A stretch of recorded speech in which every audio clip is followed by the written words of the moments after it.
तो hello guys, तो कैसे हो आप लोग। एक सब्सक्राइबर है जिसका नाम है दानवीर कर्ण आर्मी, उसके चैनल का लिंक तुम्हें डिस्क्रिप्शन में मिलेगा। जाके उसके चैनल को सब्सक्राइब कर लो, उसकी वीडियोस को लाइक कर दो, उसकी वीडियोस को देख लो। वो मोटिवेशन टाइप की वीडियोस बनाता है और ये बताता है कि महाभारत के कैरेक्टर से हमें क्या सीखना चाहिए। उसके चैनल का लिंक तुमको डिस्क्रिप्शन में मिलेगा, जाके उस चैनल को विजिट कर लो। जय श्री कृष्णा, हर हर महादेव। आज हम बात करने वाले हैं कर्ण के 8 रत्नी बॉडी स्ट्रक्चर, कर्ण के आई कलर, कर्ण की हाइट। भगवान श्री कृष्ण ने कर्ण के काफ़ी सारे नाम रखे थे, कर्ण कैसे दिखते थे और कर्ण के बारे में बहुत कुछ, कर्ण की बॉडी और कर्ण के दिखने के बारे में बहुत कुछ। तो चलिए ये वीडियो शुरू करते हैं। जय श्री राम। सबसे पहले बात कर लेते हैं कर्ण की 8 रत्नी बॉडी स्ट्रक्चर के बारे में। तो पहले बता देता हूँ कि रत्नी क्या होता है। रत्नी एक मेजरमेंट करने की चीज़ होती थी, जिस तरह अपन आजकल फुट्स में नापते हैं ना, 4 फुट, 5 फुट, 6 फुट हाइट, उसी प्रकार पहले रत्नी में नापा जाता था, क्योंकि पहले फुट वगैरह तो होते नहीं थे फुट से नापो। तो कर्ण की जो हाइट थी वो 8 रत्नी थी। अगर तुम उस 8 रत्नी को फुट में कन्वर्ट करोगे तो वो आता है 9.7 फुट। अब इतना स्पेशल क्यों है?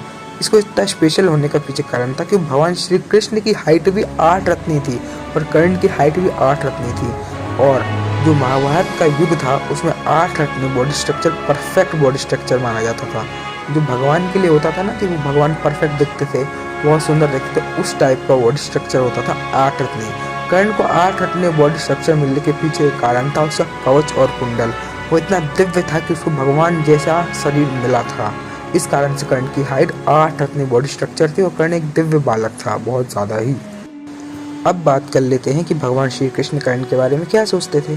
भगवान श्री कृष्ण कर्ण को बहुत ही ज़्यादा सुंदर और सबसे शक्तिशाली योद्धा मानते थे। भगवान श्री कृष्ण ने कर्ण के कई सारे नाम रखे थे, उनमें से एक नाम था विरजा। भगवान श्री कृष्ण ने कर्ण का नाम विरजा रखा था। विरजा भगवान विष्णु और भगवान शिव का नाम है। इसका मतलब होता है कि जो इंसान सबसे ज़्यादा सुंदर हो, सबसे ज़्यादा शक्तिशाली हो, लेकिन इतना सब कुछ होने के बाद भी वह अपने शत्रुओं पर भी दया करता हो, वह बहुत ही ज़्यादा दयावान हो, उसको विरजा कहा जाता है। विरजा भगवान श्री कृष्ण ने कर्ण को कहा था और ये नाम भी भगवान श्री कृष्ण ने ही दिया था कर्ण को। और भगवान श्री कृष्ण ने एक नाम कर्ण का रखा था प्रियदर्शी, जिसका मीनिंग होता है जिसको देखते ही प्यार हो जाए। भगवान श्री कृष्ण ने कर्ण को प्रियदर्शी कई बार बोला था महाभारत में। इससे आप समझ ही सकते हो भगवान श्री कृष्ण कर्ण को कितना सुंदर मानते थे। अब बात कर लेते हैं कर्ण की आंखों के कलर के बारे में और जो कर्ण के 2 दांत गोल्डन कलर के थे उनके बारे में। तो चलिए इस बारे में भी आपको बताता हूँ। कर्ण की आंखों का कलर गोल्डन कलर का था। कर्ण की आंखें काफ़ी ज़्यादा चमकती थी और बहुत ही ज़्यादा सुंदर लगती थी। माना जाता है कि कर्ण की आंखें सबसे ज़्यादा सुंदर लगती थी महाभारत के टाइम पे। और कर्ण के जो 2 दांत थे वो गोल्डन कलर के थे। इसका कारण था भगवान सूर्यदेव। भगवान सूर्यदेव ने जब कुंती को वरदान स्वरूप कर्ण दिया था तो उस समय कुंती ने कई सारी चीज़ें मांगी थी उसके लिए। उन्होंने उसके लिए कवच कुंडल जो अभेद्य हो, जो अमृत से निर्मित हो, कर्ण सबसे ज़्यादा सुंदर दिखता हो और सबसे ज़्यादा शक्तिशाली हो, उसकी आंखें गोल्डन कलर की हो, उसके 2 दांत गोल्डन हो, ऐसी कई चीज़ें मांगी थी कुंती ने कर्ण के लिए, जिससे आप सोच ही सकते हो कर्ण कितना ज़्यादा सुंदर दिखता होगा। कर्ण की जो गोल्डन आंखें थी वो बहुत ही ज़्यादा सुंदर लगती थी और बहुत ही ज़्यादा अच्छी लगती थी, क्योंकि वो बहुत ज़्यादा चमकती थी।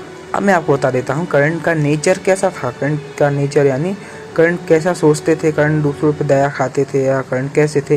तो चलिए इसके बारे में भी आपको बताता हूँ।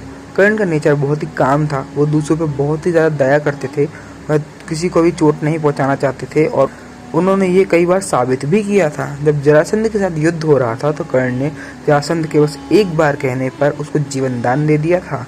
माता कुंती, जिसने कर्ण के साथ हमेशा ही अन्याय किया था, उन्होंने कर्ण को नदी में बहा दिया था और कर्ण उनकी आंखों के सामने था, लेकिन फिर भी उन्होंने कभी कर्ण को अपनाया नहीं। लेकिन जब उनको लगा कि अब वो मेरे पुत्रों को मार देगा, तब वो उसके पास चली गई और उससे दान मांगा कि वह 5 पुत्रों का वध नहीं करेगा। कर्ण ने ये जानते हुए कि उन्होंने मेरे साथ बहुत अत्याचार किया है, फिर भी उसने उनको ये वरदान दे दिया था। और कर्ण ने देवराज इंद्र को अपना कवच कुंडल काट के भी दे दिया था।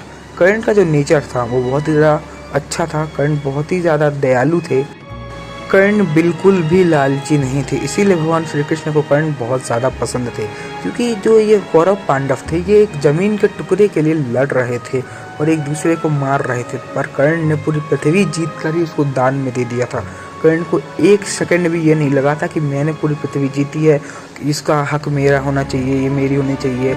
ये जानते हुए कि वे कुंती के सबसे ज्येष्ठ पुत्र हैं, कुरुराज पे उनका हक है, फिर भी उन्होंने अपनी मित्रता के लिए सब कुछ दान कर दिया। कभी किसी चीज़ का लालच नहीं किया और कभी किसी चीज़ को नहीं मांगा। इससे आप सोच ही सकते हैं कि कर्ण कितने ज़्यादा दयालु और कितने अच्छे नेचर के थे। कर्ण का नेचर बहुत ही ज़्यादा अच्छा था, इसीलिए भगवान श्री कृष्ण को कर्ण बहुत ही ज़्यादा पसंद था। और कर्ण की एक स्पेशलिटी ये थी, कर्ण कभी भी खुद के लिए कुछ नहीं करते। अगर उनके ऊपर किसी का एहसान हुआ तो उसके लिए वो कुछ भी कर सकते थे। दुर्योधन ने कर्ण के ऊपर एहसान किया था, उसके लिए कर्ण ने अपना पूरा जीवन ही दुर्योधन को दे दिया था। अब कुछ लोग ये कहेंगे कि कर्ण दुर्योधन की मदद कर देता जैसे दुर्योधन ने कर्ण की मदद की थी और वहाँ से चला जाता।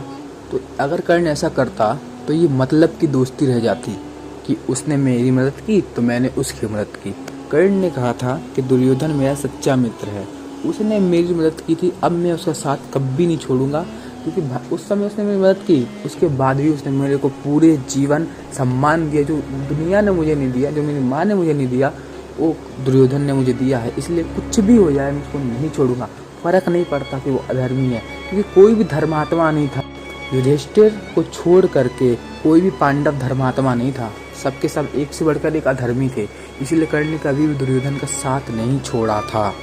आपको ये वीडियो कैसी लगी कमेंट सेक्शन में बताइए। आजकल जल्दी वीडियो नहीं आ पा रही है क्योंकि मेरे टेस्ट चल रहे हैं, इसके बाद मेरे ऐसे वन भी होने वाले हैं। तो आपको ये वीडियो कैसी लगी कमेंट सेक्शन में बताइए। इस वीडियो को लाइक कर दीजिए, इस वीडियो को शेयर कर दीजिए, जल्दी से जल्दी हमारे 200 सब्सक्राइबर पूरे कर दीजिए। जय श्री कृष्णा, हर हर महादेव।